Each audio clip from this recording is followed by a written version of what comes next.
ज्यावेळेस आपण बघितलं की स्प्लॅशडाऊन अगदी यशस्वीपणे पूर्ण झाले, 20 दिवसांचा त्यांचा प्रवास होता. 25 जूनला ते झेपावले होते अवकाशामध्ये आणि ते सगळं पूर्ण करून अगदी अचूक ज्या ठिकाणी उतरायचं होतं आपण बघितलं, हार्डली त्या बोटीला काही मीटरच पुढे जावं लागलं आणि जे निश्चित ठिकाण होतं त्याच ठिकाणी ते अलगद येऊन पोहोचलेले.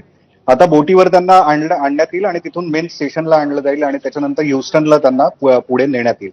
या दरम्यानच्या काळामध्ये कदाचित बोलले तर ते बोलू शकतील, पण तशा अवस्थेत असतील तर, कारण 20, 15, 18 दिवस निश्चितपणे ते मयुरेश, काही प्रतिक्रिया येत आहेत, आपण ऐकूया आधी आणि पुन्हा तुमच्याकडे येतो.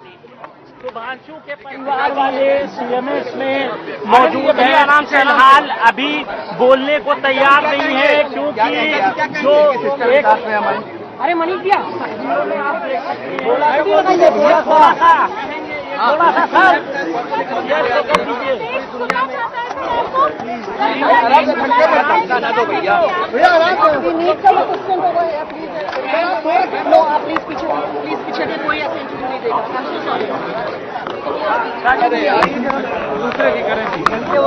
तर शुभांशूचे आई वडील सध्या आपण बघितलं नातलग आहेत. कशा प्रकारे त्यांनी जल्लोष साजरा केला, मात्र या क्षणी त्यांच्यासाठी वेगळ्या भावना आहेत. या यशस्वी लँडिंगचं त्यांच्या आयुष्यातलं एक वेगळं महत्त्व आहे, त्यामुळे सध्या तरी ते बोलायला तयार नाही आहेत.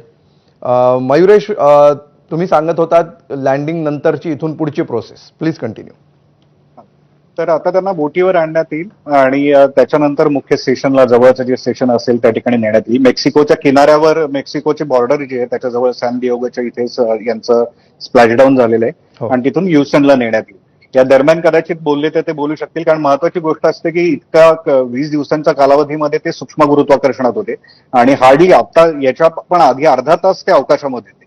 त्यामुळे अर्ध्या तासाच्या कालावधीमध्ये एकदम एकाएकी गुरुत्वाकर्षणामध्ये आल्यानंतर त्यांना जसं अवकाशात गेल्यानंतर त्रास वाटत होता तसाच तो पृथ्वीवर आल्यानंतर पण वाटू शकतो, कारण आता एकदम एकाएकी जड वाटू शकतं. त्यावेळेस चालताना पण त्रास होतो. मागच्या वेळेस आपण सुनीता विल्यम्स यांच्या पण बाबतीत बघितलेलं होतं, कारण त्यांना उचलून आणावं लागतं. लगेचच्या लगेच त्यांना चालता येत नाही किंवा बोलता येत नाही.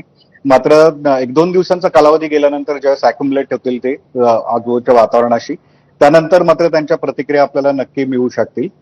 पण एक महत्वाची गोष्ट अशी की हा संपूर्ण जर आपण त्यांचा प्रवास बघितला तर इतका अचूक झालं. एकतर ते स्वतः पायलट होते त्यामुळे आणि पहिल्याच त्यांचा प्रवास होता, त्यांचा अवकाश प्रवास होता, तरी सुद्धा त्यांनी अचूकतेने त्यांच्या सगळ्या गोष्टी पार पाडल्या. अर्थात स्पेसएक्सचं यान सुद्धा बऱ्यापैकी त्यांनी त्याच्यामध्ये ऑटोमेशन आणलेलं आहे, पण त्यातही पायलटचा रोल खूप महत्वाचा असतो. ज्यावेळेस डिऑर्बिट करायचं असतं, आत्ताच जर आपण बघितलं तर कक्षेमधून फिरत होतं ते 400 किलोमीटरवर, तिथून मग एकाएकी अर्ध्या तासामध्ये त्याला जमिनीपर्यंत आणणं, ही प्रक्रिया करताना पायलटचा पण महत्वाचा रोल असतो. तर या सगळ्या प्रक्रिया ते नौखे होते असं कुठेही वाटलं नाही.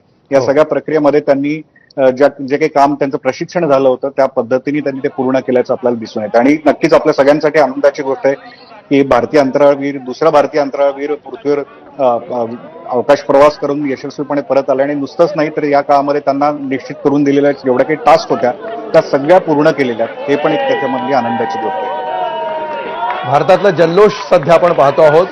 शुभांशूचे नातेवाईक, त्याचे आई वडील आणि इतर नातलग सध्या केक कापून त्याचं जे पृथ्वीवरचं लँडिंग आहे ते सध्या सेलिब्रेट करतायत आणि त्यांच्या भावना निश्चितपणे प्रत्येकजण समजू शकतो.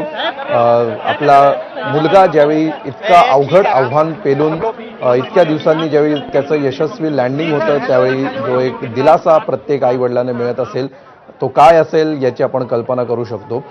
मयुरेश, ज्या प्रकारे मगाशी तुम्ही सांगितलं की महत्त्वाचे सगळे आव्हानात्मक टप्पे पार करून शेवटी अगदी ठरलेल्या वेळेत हे यशस्वी लँडिंग झालं, तर हे अवघड टप्पे म्हणजे नेमके कुठल्या बाबतीत ते अवघड असतात, नेमकी काय चॅलेंजेस असतात आणि याच्यामध्ये काय रिस्क असू शकते?